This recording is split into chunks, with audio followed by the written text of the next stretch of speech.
Welcome to episode 32 of the Senteon and CIS webinar series, a deep dive into these hundreds and hundreds of recommendations they have via GPO. So I'm your host, Zach from Senteon, and I'm joined by my co-host, Rich McGraw from CIS themselves. Hello, And everybody. we have our special guest, Sean Higgins, today joining us from Higgins Cybersecurity. Thanks for joining us, man. Thanks, Zach. Good to see you and Rich. Outstanding. Yeah, thanks for coming on with us, Sean. We're super happy to have you. Bring that wealth of experience you bring to the table. Yeah, and speaking of wealth of experience, I mean, Sean, you're a reoccurring guest. Thank you for being open to coming back on. I think we talked about domain member settings the last time, if I recall correctly. I believe so, yes. Not the most fun stuff, and not to say this diagnostic information we're getting into is even any more fun, but it's settings we need to talk about, right? Yes. But Sean, I mean, I'll introduce you a little bit, but I'd love to hear your background from you. But when I met you, you were the CTO and co-founder of the Herjavec Group, Purdue grad, really why we hit it off, Boilermakers. And I actually love that you're wearing it. And I was actually able to work with you more directly to get a lot of market research at the really MVP stage of Senteon. And at this point, we've invited you to be an advisor and really appreciate all the work you've done with us and Senteon to really mature the technology to where it is today. But since you have exited from the Herjavec Group, I know with Herjavec Group, you also served managed services. You've now exited. Now you're doing vCISO services. But Sean, do you mind just giving us a little overview of your background and even go a little bit back? How'd you get into security? Don't know where to start. Purdue grad, computer science. I started my career writing programs to count light bulbs. Worked for General Electric and met a fellow by the name of Robert Herjavec when he started his first company and decided to join his company in the early 90s. A general name. I'm sure the audience might recognize that one, Sean. That's true. Well, he later founded Herjavec Group, but his first company, this is before he was famous. We did a lot of interesting things, a lot of connectivity stuff. But then about the mid 90s, that's when businesses said, you know what? Instead of having all these direct connections, between our businesses, what if we use the internet and use virtual private networks? Because internet is so much cheaper than dedicated connections. And we found a technology, Checkpoint Firewall 1, if anybody ever remembers that. The OG days. We implemented Checkpoint Firewall 1 across Canada. I mean, we were so good at it. We were, between us and a company in the US, we were number one per quarter with most firewalls sold. Wow. So, yeah. So it was just fascinating, how pays quickly to be an expert, right? That's true. It was fascinating because after Robert sold the company in 2000, I ran into a few people, was doing some work on the side, and they said, we would go into a customer and we'd say, here are your firewall choices, A, B, C, D. And once they chose Checkpoint, they said, we got to go talk to that company. They just said, no, they're the experts. We're going to go talk to them. We're not going to buy it from you, even though you say you're good. I'm like, wow, didn't know we were that good. So, that actually brings up a good question to today's market. Cause I mean, even back then, I'm sure there was a slew of cybersecurity solutions, firewall solutions. How important was it that you became this SME in just one technology? And is that still a good methodology to potentially try in today's world? I'm not sure it's such a good idea to see. Back then, you wanted to get on the internet, you needed a firewall. And there wasn't much other security beyond the firewall at that time. So being an expert in a firewall was good because that was the only, if you were really good, you could You're checking all the boxes right there, right? That's right. We're checking all the boxes. When Robert started Herjavec Group in 2003, we started back doing Checkpoint stuff, but shortly after we started, anti-spam became a big issue. And we were number one selling this certain technology for anti-spam. And then the next year, what did the vendor do? They signed up other VARs. So we lost our edge in the market. We So you tried had to a little be bit of that like guy. a little bit of like an exclusive type of thing. You were kind of a first mover of a new technology. We did, but the vendor said, no, we got a new agreement this year. Changed their whole position. So I'm not certain that today, in today's market, that you can have a single product and just run that in the market unless you have exclusivity. And I don't think we had exclusivity with Checkpoint, but we were just that good. And we added training service on top of that. I think I trained more than 1,000 students doing it, but there just wasn't that pull in the spam market to get us that reputation. So we added multiple products, and in different areas. So sounds like it was I think it would be transitioning to very hard. a full-fledged VAR as you had to adapt. Is that where you're going with this?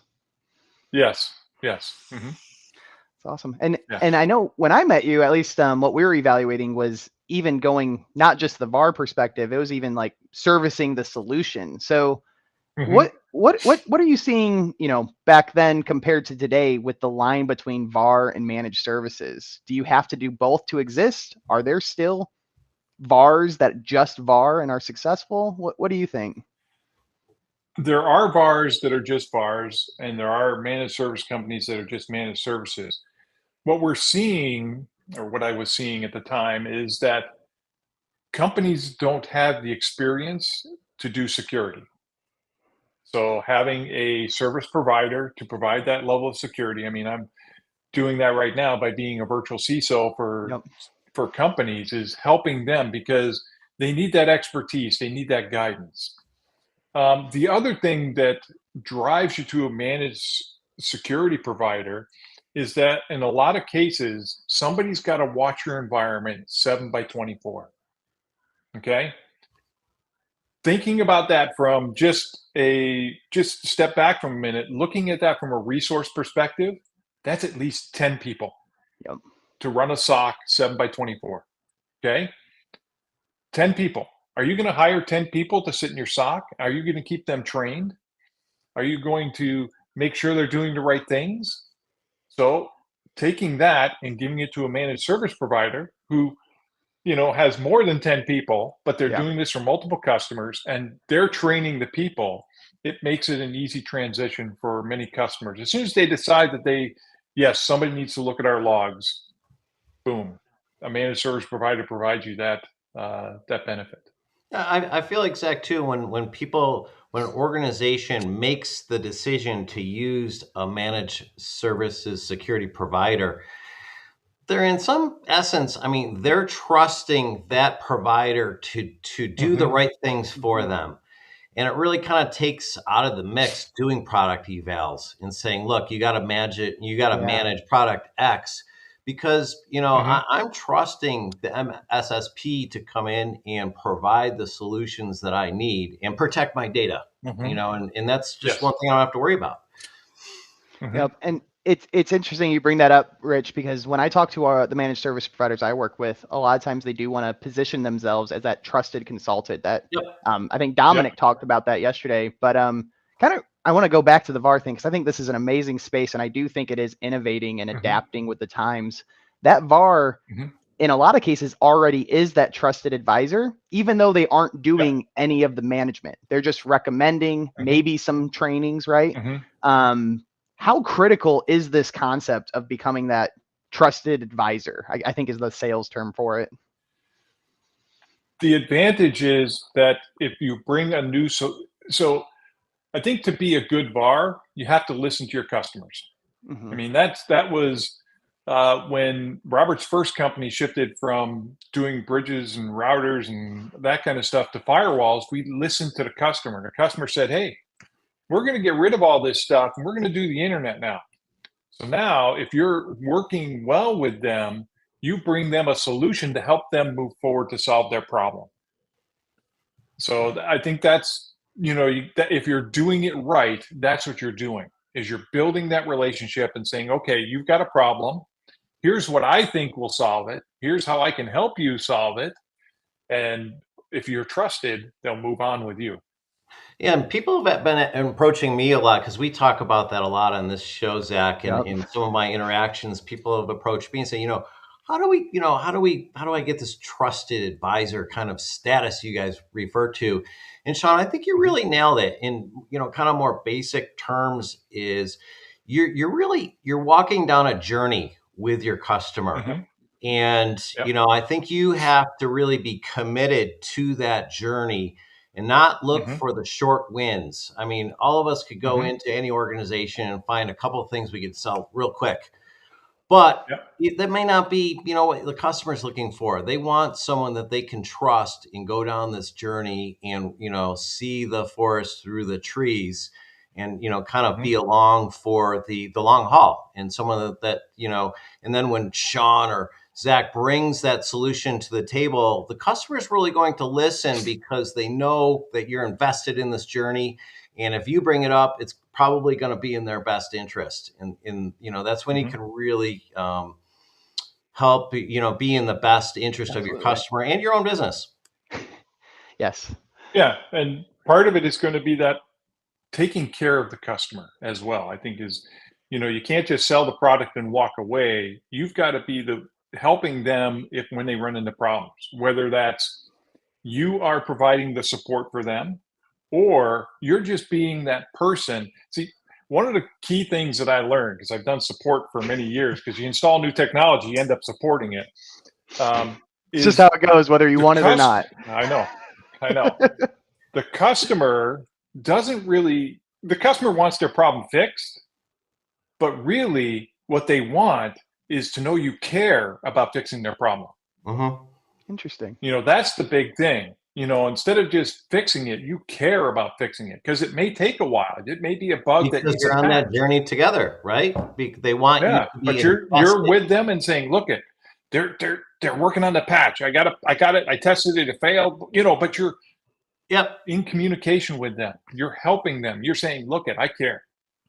Yep. I think that's an incredible point because a lot of the times this helping them, it's not Hmm. necessarily in the scope of the technology you sold them, right? It's something Hmm. else is failing. Potentially something else is failing because you found something through the new solution, right? Now you have to help out in an Hmm. area that solution identified as a challenge area. So I mean that's very relatable to what we do when we touch configurations. A lot of the time things may be disrupted, things may Yep. try to change back to a non-secure or default state, and our partners rely Hmm. on us to say, hey, your solution is applying the setting, but it doesn't stay in that state. Can you help me identify Hmm. why? And that is, Hmm. that's in scope adjacent, right? We're identifying other systems in their environment that are causing non-secure configs, but our solution, it's part of what we do, right?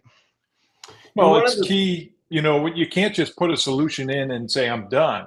Yeah. It's got to work in their environment. You got to integrate it. I can't remember how many times I've had to work on customers' technologies to make my technology work in Yes. their environment.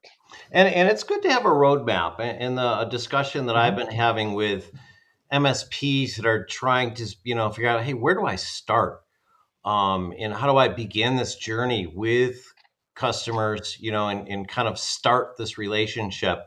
And one of the ways that I really highlight that folks can do to really kind of build that trusted advisor status is start with the CIS controls. You can Hmm. very easily work with an organization and say, hey, are you guys following a security policy framework? Many times the answer is going to be no. You Yep. can work Hmm. with them and say, hey, let's just see what your security maturity, looks like right now compared to the CIS controls. And we have tooling that you can very quickly go through their environment, work together with that organization, and give them a snapshot of where they look compared to industry standard cybersecurity hygiene. And that's a great way to kind of start down that journey. It does identify and prioritize areas where the customer should really invest, and it starts you down that journey of trusted leadership with your client. Yeah, and Yeah, shout and out. sometimes you may not even want to touch on maturity. And I'm saying that only from the point of view that I was working with a client and, they're just starting out, just looking at not CIS, we looked at NIST CSF, just check, do you do it or do you not? Yep. And we've gotten to the point now where I've answered yes to a lot of things. And now I'm saying, okay, now let's step back and say, how well are you doing that thing? I As opposed love to, that are you doing it? transition.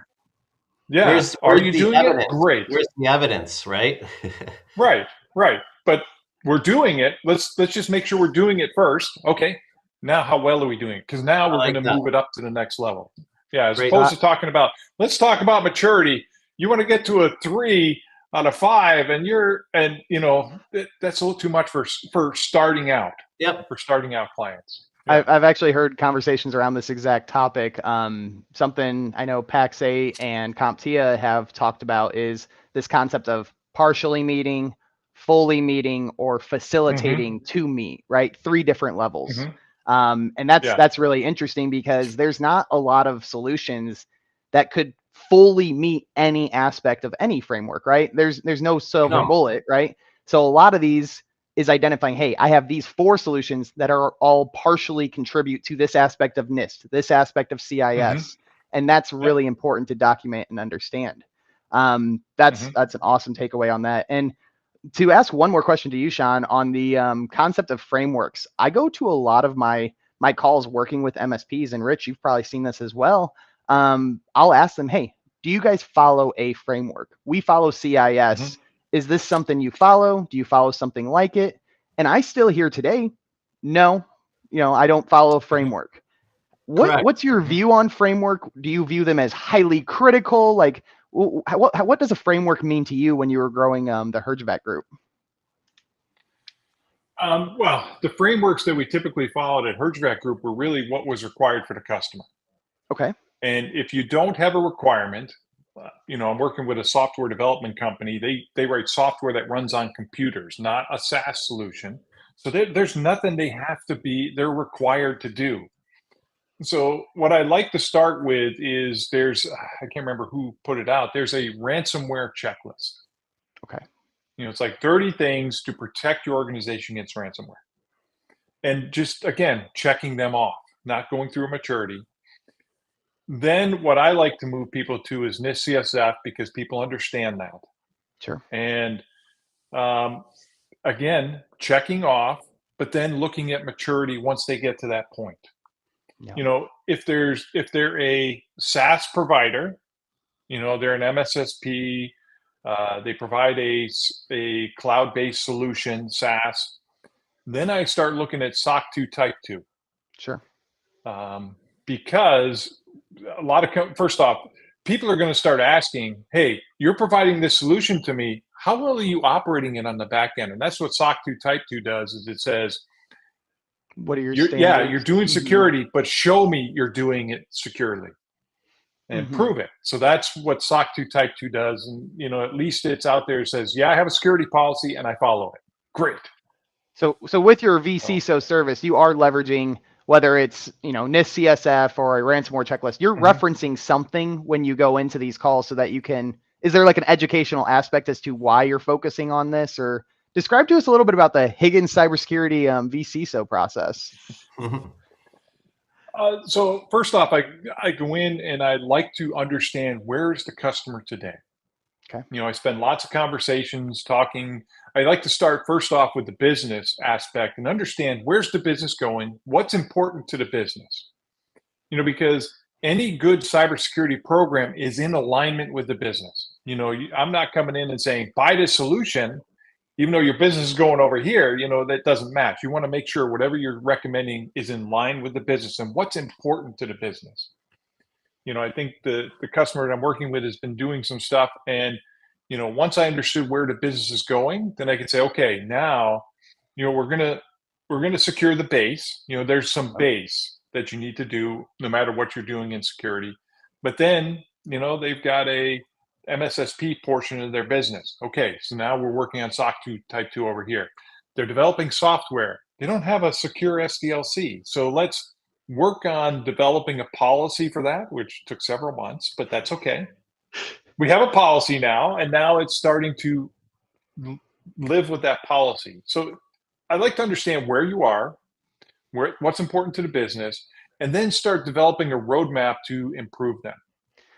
One thing I noticed you didn't really say, it didn't sound like anything was just changing out of the gate. I would compare your methodology to more of a marathon rather than a sprint to a secure environment, right? So a lot of the audience Well, is, it's a marathon without a trail because every customer is Not a going to be finish line. different.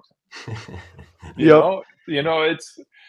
It's not going to end up at the same place, but you're right. It is a marathon because it's small, important steps along the way, and you're not trying to force a customer down a certain path. I like that concept of not force. And like I said, a lot of this is tailored towards the MSP market. And Mm-hmm. I mean, a lot of the time, they do have, hey, this is our security stack. If you're going to work with us, you Mm-hmm. have to follow this. I Yeah. personally, I appreciate that methodology because it shows they're prioritizing security.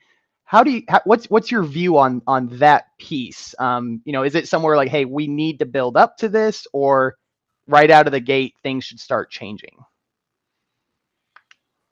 Well, that was one of the unique things about Herjavec Group was we took whatever stack they had. We Wow, didn't say you had to that's do hard. this, though That's quite it is custom. That hard. that It, sounds it very made it hard to very scale. challenging. It made it very challenging. Um, Most of the MSSPs I see today have a certain stack and they use it. There are Hmm. some SSPs that have their own SIM. There are some Hmm. that say, no, you've got to use this SIM. And I think that's the base starting point for most managed security providers is have a SIM. And then everything goes into the SIM because they can watch the SIM. Um, yeah. So, Yeah. Uh, it uh, is hard. And, I think it depends on where you catch customers in their maturity level. yep. If But you're, understanding. I know, understanding where they are. Yep. I Yeah, know a guy here, actually on the island, that runs an ISP for small businesses. So if you're working with a customer that just made a big investment in a SIM technology and they just mhm. stood it up and they're really proud of that, you're not going to Oh say, yeah. hey, we're not going to use that. We're going to use ours. Yeah, Hmm. it's a tougher sell, right? So you need It's to tough. be able to accommodate, reasonable kinds Hmm. of things. But Zach, to your Hmm. point too, you can't support everything, and Yep. sometimes customers Yep. will make poor decisions and Hmm. select products that are substandard. And it's like, no, we don't use that product because it doesn't protect you as much as you may think it does. We use this one because Hmm. it's better. And that's part of our Hmm. role. We vet products and we run products that we know and understand and provide you the best protection possible. Yep. So Hmm. it's a fine line. There's not one answer. It's Hmm. not a straight road. Nope. Nope. Nope. No. No, that's awesome. And before we get into today's topics with the security configurations that CIS recommends to implement, you have an experience that not a lot of people get to. You built a company from the ground up and had an exit or a Hmm. merger in this case. A lot of the MSPs I talk to, they aspire to either get acquired or start acquiring other small Hmm. MSPs. Could you shed any light Yeah. as to what that merger process was like, and getting acquired, merged? I think similar aspects, but any light you can shed towards that process? Um, well, it was different. Herjavec Group acquired companies up until that point. So they were Oh. always acquiring and they were always, it's our way, you're joining us. So we're going to pull you in and use our stuff. Um, with the merger, it was okay, we're equals. Now let's figure out um, whose stuff we're going to use. Sounds more difficult. Are we going to use That sounds yours? a lot more It, it difficult. was, it was, it was much more difficult, and it was a lot of it really drastically changed the environment. So, and that's Hmm. one of the reasons I decided to leave. I said it just doesn't feel like the same company anymore. Um, you know, being an MSSP, you're driving to get acquired. Because that's how you're going to get your exit. Is somebody's going to buy you out? Could you go public potentially? Um, it all depends on what you're trying to do. Are you trying to run a lifestyle business that is, I'm going to run this business and I'm going to just be happy running the business, Yeah. or are you looking for the big exit? So it's a balance, and that may change over time. Zach, you're at Senteon, you may be great. Let's just run this business. We're making money. Everybody's Yep. happy. Let's just keep building it.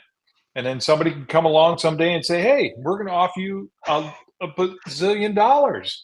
And Zach will say, no, I don't want it. I want 2 bazillion. I hear the word bazillion come at me, guys, and partners. Sorry, but I may hesitate. I appreciate the light being shed on that, because that's something that a lot of people don't get to hear about. So I think that was really insightful, hearing the difference from acquiring and merging. But Rich, anything else you want to bring up before we dive into the topic today? No, I think it's really interesting to hear Sean's perspective, because I think it is on top of a lot of people's minds. Like, how do we quickly grow the business and, become attractive as, and to become a consolidator, or, cash out, so to speak. So it's certainly something that, people, they need to figure out how to grow your business. And, being able to provide tooling to ramp up fast by, becoming a trusted advisor among your current clients will also help you attract more, and hopefully shorten that runway to take your business wherever you want that to be on your journey. Absolutely. All right, let's dive. I think one other comment I would make on this is, for all the business owners out there, you got to do it because you want to do it. Don't do it for the exit, because so many companies fail. Do it because you want to do it. And if you get the exit, great. That's the icing on the cake. So Yeah, that's actually one thing. I guess I want to bring up one more thing before we dive into the settings. Sean, you're very passionate about that work-life balance. I think you're even publishing a book about the topic, right? And I'm just curious, yes. why is that so important to you? I mean, you've built a company from the ground up, and now you're taking this aspect of, hey, it's super important to focus time here, mental health, having the freedom. Is this something that you realized was important along the journey, something that was always prioritized? Introduce us to that aspect of your life. I can't say that I've always prioritized it. I think if I really enjoyed working, so I probably prioritized that more than anything else. It's when I stepped away from working, it's kind of like, okay, that was such a big piece of my identity. Now, how do I claim more of my identity? So as you're working, there were aspects of my life where, yeah, when I'm here, I am here with my family, and then, Yep. I'll do things with my family. And there were times, like coaching my daughter's baseball team as she was growing up became very important to me.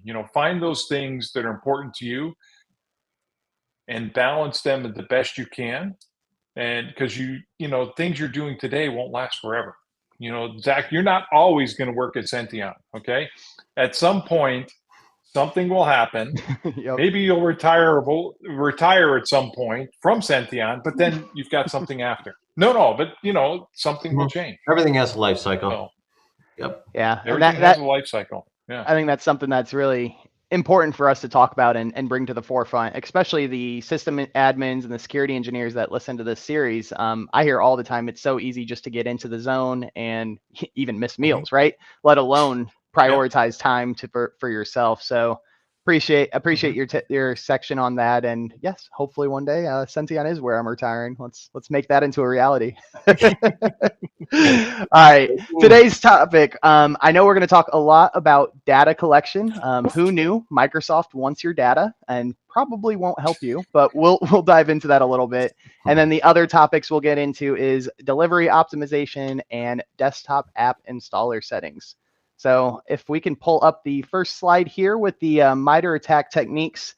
Sean, I always kick off this episode with just some high-level MITRE attacks, just to kind of engage the audience and educate on some important concepts, because the whole point of these settings we're talking about is to reduce the risk of these types of attacks being successful. So if you don't mind, call out a couple of these, and I'd love just an overview on them. So impairing the defenses, your environment should have certain number of defenses in it to protect it from attack. And hackers will try and come in and disable those defenses. For example, if they were to get on your computer, probably one of the first things they're going to want to do is disable any anti-malware, antivirus, endpoint detection response system on your computer.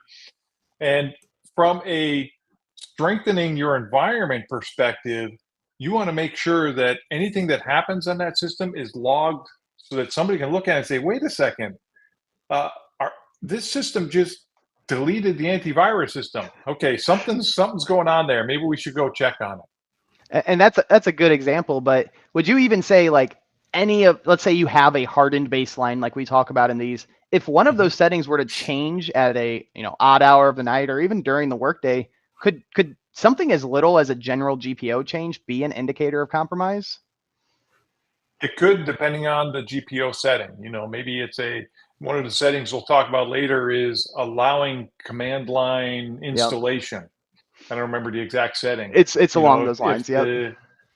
If the GPO setting says no, don't allow command line installation, but now it got changed to yes, maybe the hacker is going to say, okay, now I can install my software via the command line. So, oh, that's good. Yeah. So that's a good one. Yeah. Any of the other techniques you want to call out before we get into the settings? Let's talk about man in the middle, just so people understand. Man in the middle is somebody is listening to your conversation. You're talking to a website and they're listening in and they are,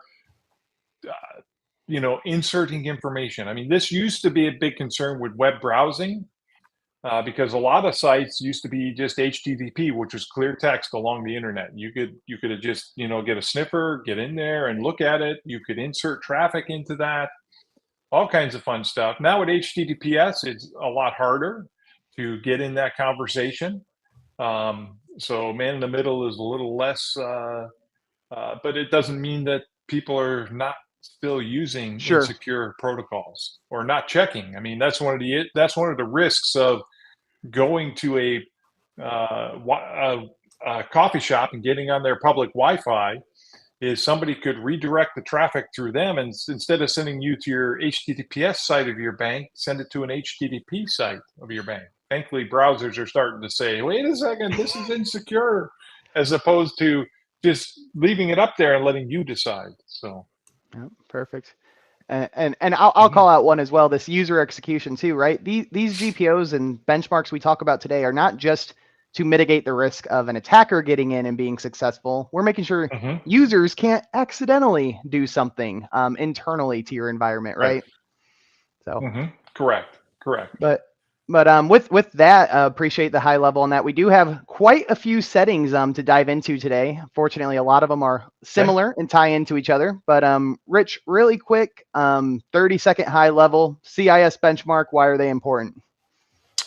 Well, the CIS benchmarks, we carefully go through each of the settings and make a recommendation for proper security.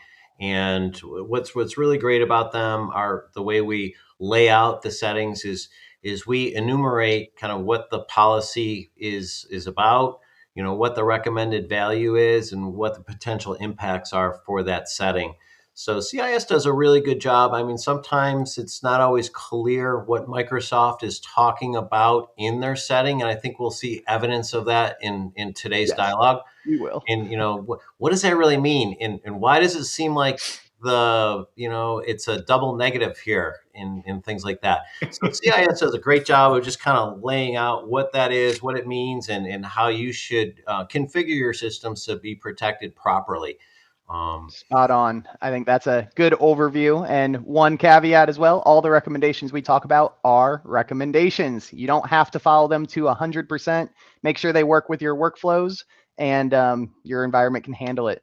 But let's dive into this first setting here. I said we were going to get into diagnostic data, and that is the first setting. So CIS actually gives two options here. One is, again, the double negatives Rich brought up, enabled, but diagnostic data is off, right? Or enabled and send required diagnostic data. You know, we've talked about this in a few other episodes. What's Microsoft need that data for? Sean, what's your takeaways on this recommendation? So just so people understand, this allow diagnostic data is not an on or off. It's a 0, 1, or 2. 0 meaning don't send diagnostic data, 1 being send diagnostic data, and 3 send additional diagnostic data. So what this does is it is sending operating system diagnostic data back to Microsoft. Okay. So it's not going to you, it's going to Microsoft.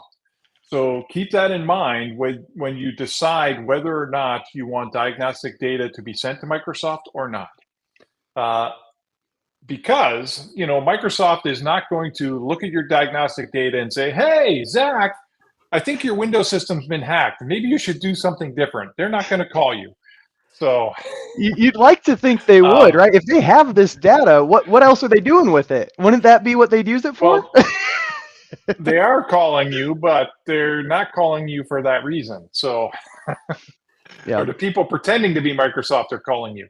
So just keep that in mind. I believe in sending the diagnostic data to Microsoft. So that is the second option here, send the diagnostic data, because that's going to help Microsoft make Windows better.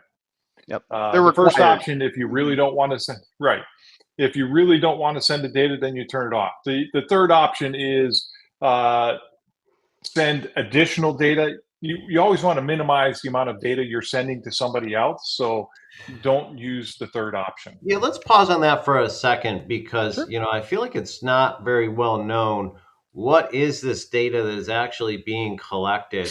And I dropped in the private chat, and I don't know if we can put it out in the public, but there's actually, it's a link out to the Microsoft website, and it clearly shows you what data, what is the required service data and what is the optional data. And you might be, if you've never taken a look at this, you might be really surprised what kind of data, particularly if you go all in and allow Microsoft access to optional data.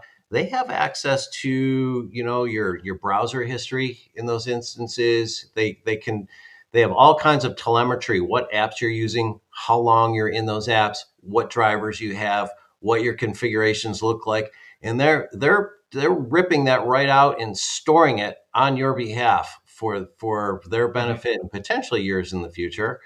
But I generally would recommend not, you know, to minimize that, either do a 0 or 1 on this, Yep. and either none. My thought is that, you know, if we get into a situation where we need to really do a deep dive, that we can collect that information at a one time and share it with a Microsoft engineer as needed.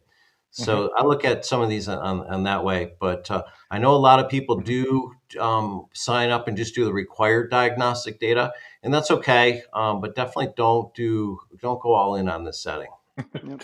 And I did drop the link Rich is referencing into the chat, and I'll even add one more thing. By default, Microsoft is going to take everything, so make sure you change these default configurations to be a 0 or a 1. Yeah. All right, let's get into this next setting here. Configure authenticated proxy usage for the connected user experience and telemetry service. So CIS is, again, double negative, recommending to enable the disabling of this proxy usage. Sean, tell us what this means. So many organizations will have a proxy to allow you to get to the internet so that they can do URL filtering to make sure you're only going to the websites either required to do your job or protecting you from websites that are malicious. So authenticated proxy means that as I go through the proxy, I'm authenticating so they know it's me going through the proxy. And this is one that I have a little bit of a struggle with, because if a company has an authenticated proxy, they're going to want all data to go through the proxy and not just send data directly to Microsoft without it going through the proxy. And that's what this is saying. So I have a little bit of a problem with that. If you don't have a proxy, then yeah, definitely enable this disable function because you don't have a proxy. So, go through it. Yes, ZTNA, SASE, VPN, not so much to the point, but ZTNA and SASE are doing the proxy for you. And yeah, so the NSA can get your browser data. They're buying it from your SASE company. So it's a balance there. If your company is providing a SASE or a ZTNA, they're definitely do it to protect the end user. They want to prevent you from, first off, going to malicious sites that are known to have bad information that you can download, and number two, yeah, all data has value. Yes, and number two, they're going to stop you from going sites to waste your time during the day. So this one, take a look at your environment before you disable it, because before you enable the disable. Yes. Because if your company is doing, if you do enable this, the only thing is going to happen is that data that Microsoft is trying to collect is not going to make it out of the organization. It's going to get blocked and not make it to Microsoft. That's true. Yes. So there's really, there's no real inherent bad thing that's happening other than Microsoft's not getting its information. And I go back to my previous comment is if that information in some point in time is identified critical for Microsoft to have that based upon a troubleshooting exercise, we can figure it out at that time and get it to them. So I think I do like the setting. Information is going to get blocked out the door, but that's okay. Normal operations occur, and all of your, the proper usage of that proxy server is going to be fine for your normal operations. Yep. Again, it goes back to tying to the first one. Do you want to send data to Microsoft or not? Correct. Yep. Absolutely. Yep. All right, this next setting we may not spend too much time on because it's a little bit of a mystery. Dan, if you're still in the comments, maybe you can toss some knowledge if you know something. But this is to disable one settings downloads. And CIS is recommending to enable, which is disabling this. But Sean, were you able to figure out anything about this one? One settings is a service from Microsoft. Nobody's really clear about. There's some we think it does this, and what they think it does is if you have one settings enabled, it allows Microsoft to potentially download configurations to your Windows system. Okay, potentially. Not sure they're doing it or not. So enabling this stops Microsoft from making any changes to your environment. At least that's what I've been able to find out, because it's not clear what one settings does. There's no Microsoft page that says, here's what one settings does. Right. It's a couple of people have kind of assumed what it does. Yeah, I have a kind of my own personal policy. If I don't know exactly, if it's not clear what is happening, if this is some kind of a black box, let's turn it off and see if anything bad happens. Let's turn it off. I agree. If nothing bad happens, let's just leave it off. Yep. I think that's the right mindset for this configuration in particular too. So, all right, let's go to this next one here. We do have about 9 more settings to cover in these last 15 minutes. So do not show feedback notifications is set to enabled. Sounds like just something the end user is going to see, notifications noisy. So, what's this saying, Sean? What this is saying is that if something bad happens, like Microsoft Word crashes, you'll get a notification. Do you want to send this information to Microsoft? So this says, don't show the user. Don't let it happen. Don't give the user, don't give the user an option to send data to Microsoft. Either you're going to do it as a company or you're not, but don't give the user the option. Don't disrupt them. Just tell them my Word crashed and you can restart it. Okay, great. But don't say, do you want to share this with Microsoft? So Yeah, let's talk about why that's important. And because, why does that matter? The reason why that matters is in that collection process when Word or Excel or whatever app crashes and you have that opportunity to submit that information to Microsoft, there is a lot of information that is captured, more than you might even know, which can very clearly take sensitive company information and package that right up with those diagnostics. That's why it's important Yep. not to always do that, because you can be passing information. Let's say I'm a system admin person, and for whatever reason, I have a Word document and it has very sensitive information about our, system policies or something. And that crashes, and all of a sudden, some of that information gets packaged up and sent along as diagnostics, and it's managed outside of the organization by eyes that I'm not, that don't That are care not about my best approved. interest. Mm-hmm. That's why it's Yep. important. That's true. Just so we're all clear. Yep. That's perfect. Yeah. And this next setting here, a lot of these recommendations do tie together. So let's highlight this next setting here. Enable one settings auditing is set to enabled. So they do want this to be allowed. But as we just talked about in this previous setting, we don't even want one settings there. But CIS understands some businesses may want to accept that risk. If you do, you need to audit it. But Sean, I kind of took over that slide, but anything else you want to add on that? Well, what this is saying is that whatever one settings is doing, log it to the event log. So that's what this setting is saying. So even if it's disabled, and it does something, you want to make sure you know about it. That's what this is really doing. So Yep. From a forensic standpoint, if there is something or some app that is pinging the one system, the one setting service, repeatedly, why is that happening? Let's log that and try and have that at least as a forensic artifact that we can use. Perfect. All right, we got more log collection here on this next one. So limit diagnostic log collection is set to enabled. So this says a little backwards to me, no, Sean, like we don't want too much diagnostic logs.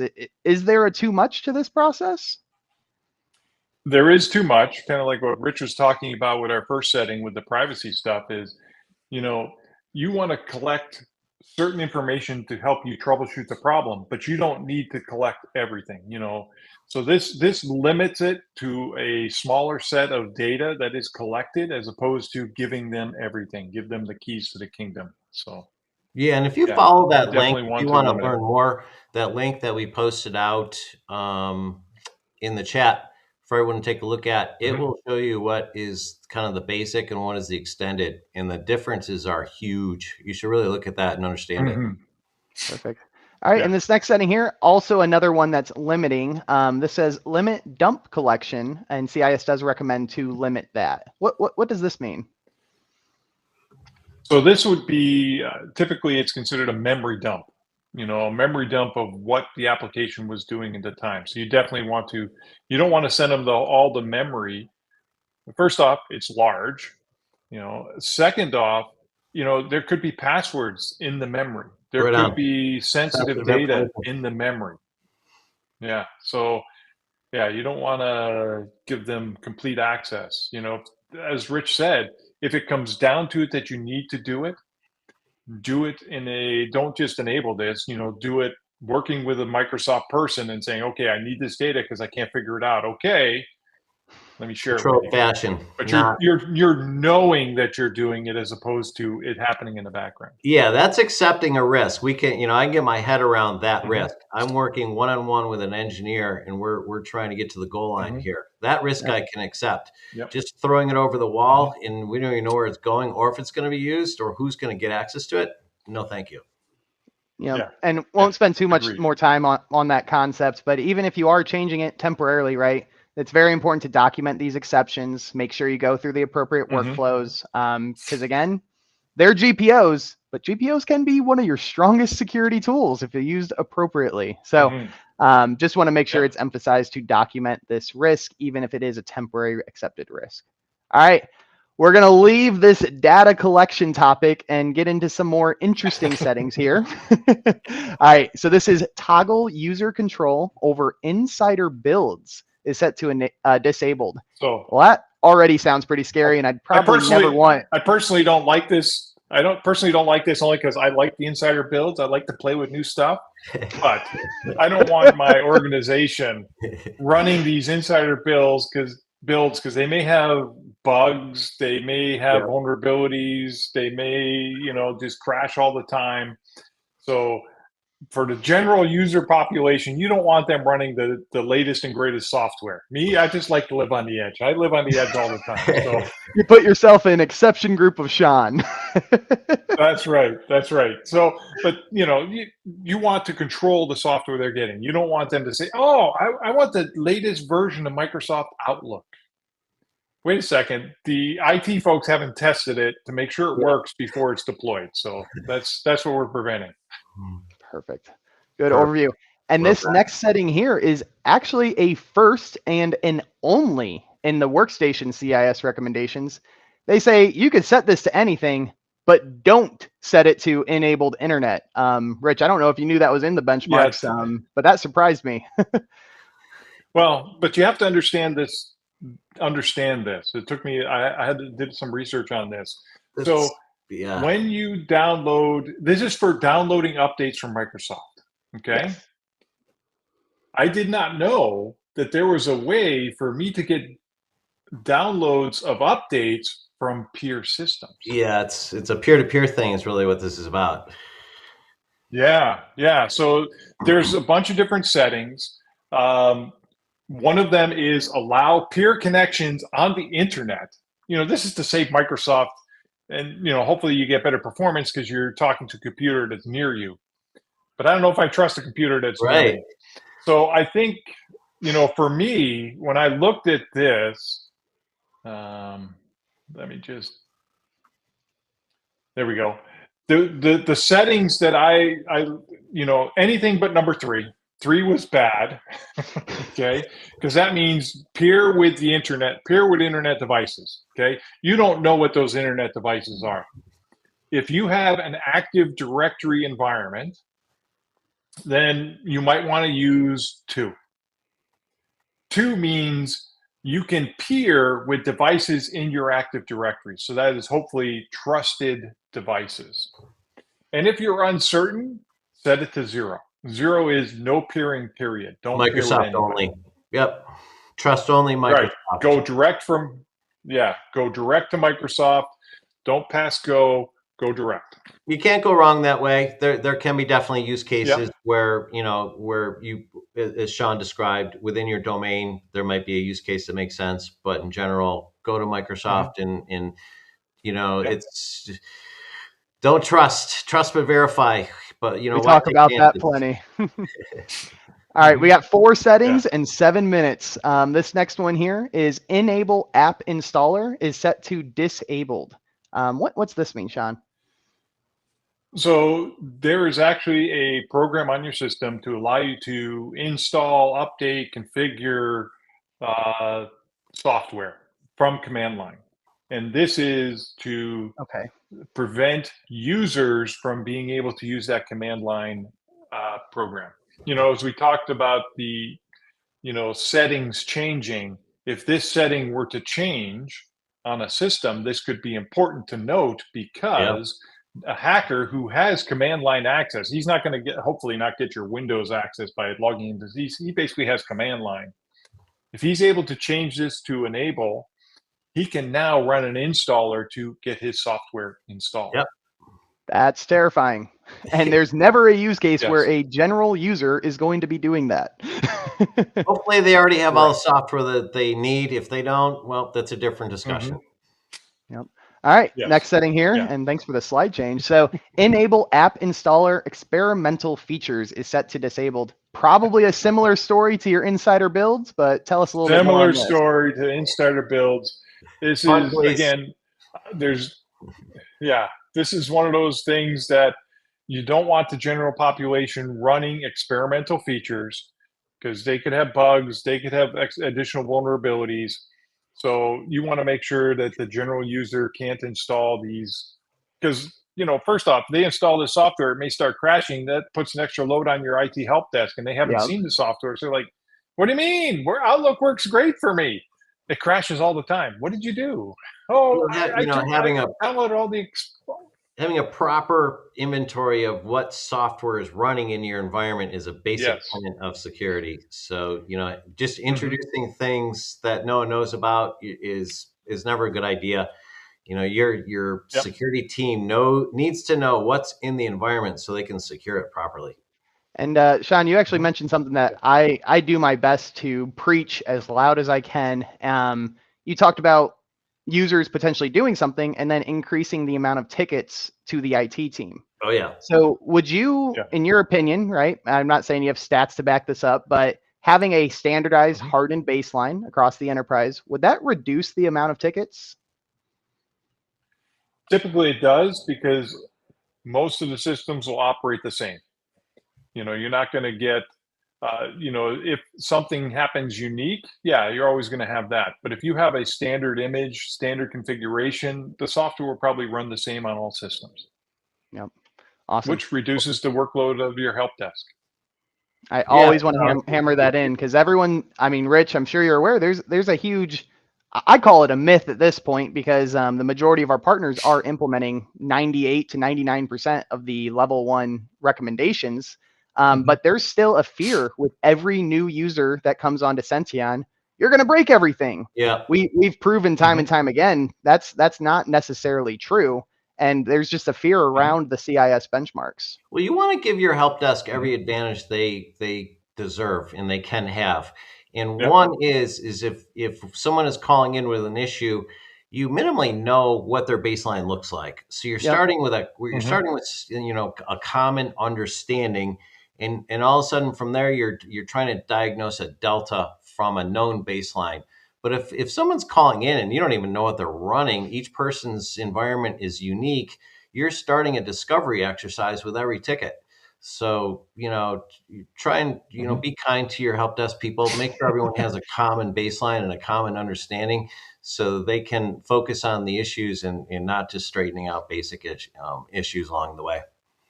Perfect. Sorry I took some of your time, Sean. We got 2 settings and 2.5 minutes. So this next one here is enable app installer hash override is set to disabled. So we do not want to allow this. So most companies will, so a hash is a one-way signature for something. It could be for a document, could be for an application. What they do is you run your application through a hash function, it creates a signature. And as long as the application doesn't change, the signature will be the same always. So what application providers will do is say, here's the download, here's the signature for the file. So if you download it, you can verify the signature before you run the software to make sure it is the right software.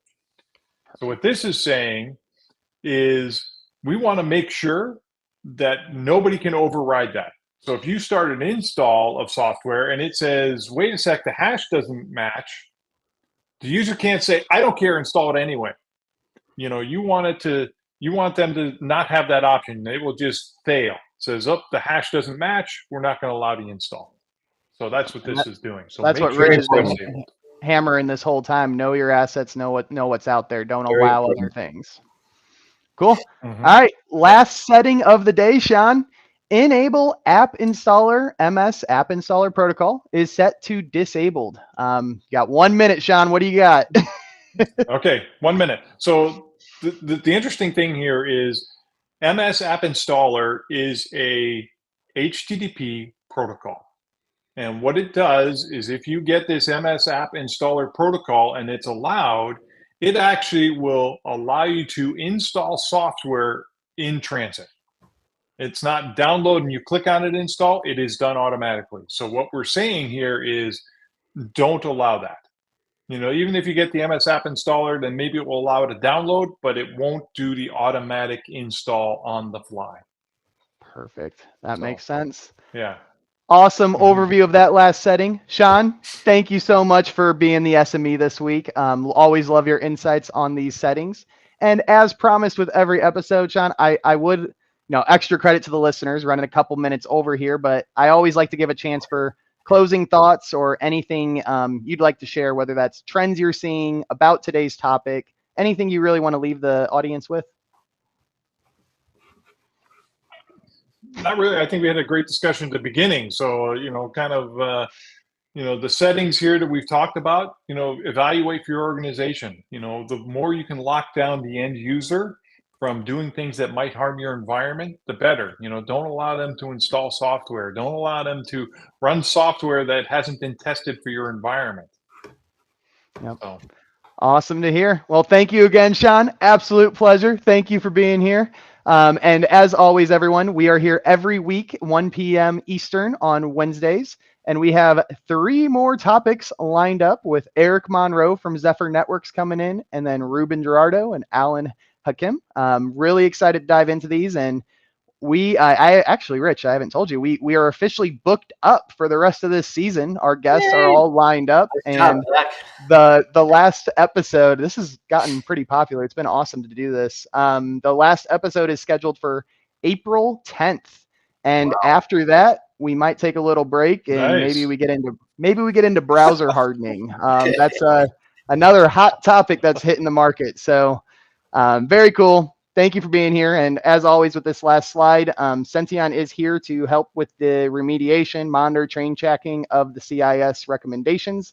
We have a freemium version, a free trial. You can scan with the QR code, but please connect with myself and Rich, and look forward